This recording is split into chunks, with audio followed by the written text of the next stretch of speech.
भूमिकन्या सीता या नाटकातील गदिमांचे हे गीत संगीताचा साज स्नेहल भाटकरांचा आणि गायलंय ज्योत्स्ना भोळे यांनी.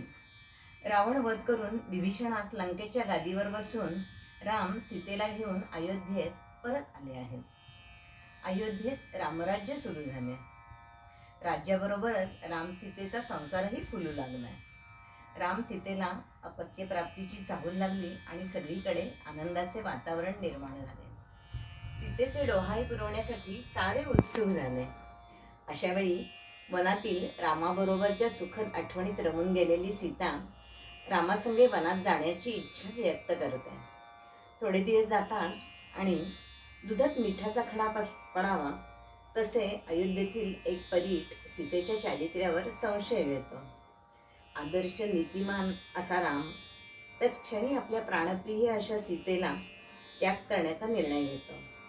ही जबाबदारी लक्ष्मणावर येते. दुःखित अंतःकरणाने लक्ष्मण सीतेला वनात नेतो तेव्हा सीता मनोमनी खूप आनंदित होते. परंतु वनात जाण्याच्या गोष्टीमागचे कारण लक्षात आल्यावर क्षणभर ती व्यथित होते. पण आदर्श अशा राजा रामाचीच ती पत्नी भूमिकन्या सीता, भूमीसारखेच सारं काही सहन करणारी, ती रामाच्या निर्णयावर दुःखी होत नाही व त्याला बोलही लावत नाही. प्राप्त परिस्थिती आनंदाने स्वीकारते. म्हणते, मी पुन्हा वनामध्ये हरणीसारखी पांगळेन. मोगरा मालती या लतावेलींच्या समवेत माझ्या अंकुराला फुलवेन. बोरी जांभळींचा रानमेवा सेवन करेन. हरिण पाडसांची निरागसता जपेन आणि वनातील ऋषीमुनींचे पठण ऐकून गर्भावर उत्तम संस्कार करेन आणि ओठावर रामप्रीतीचीच गाणी गाईन. अशा या आदर्श रामराजाच्या आदर्श पत्नीचे सीतेचे मनोगत ऐकूया या गीतातून. मी पुन्हा वनांतरी फिरेन हरिणी वाणी, ओठात घोळविन रामप्रीतीची गाणी.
कुशल मजलता, कुशल मजलता कर्दळी फेरी.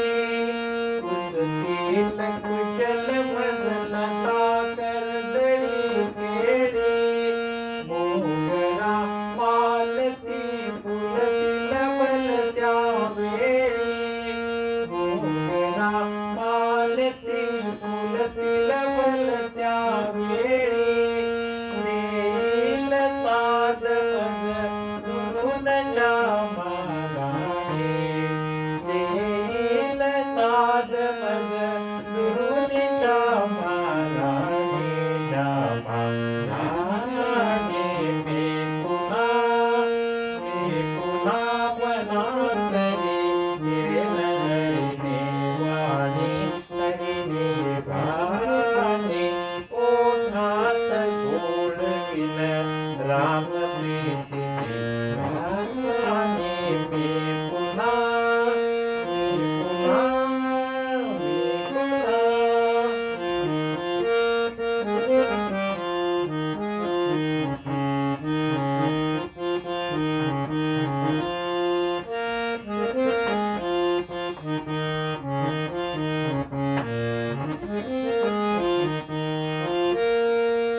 वारा आणि मी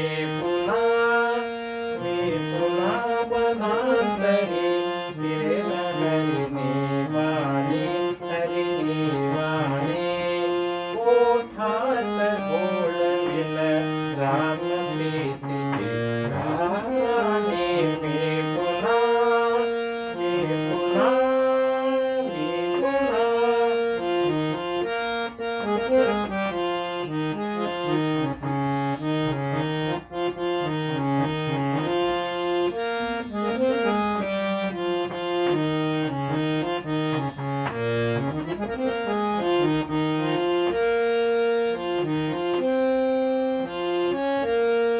पाहिन दुर्लभ मी यज्ञ धुमाई लेखा पाहिन दुर्लभ मी यज्ञ धुमाई लेखा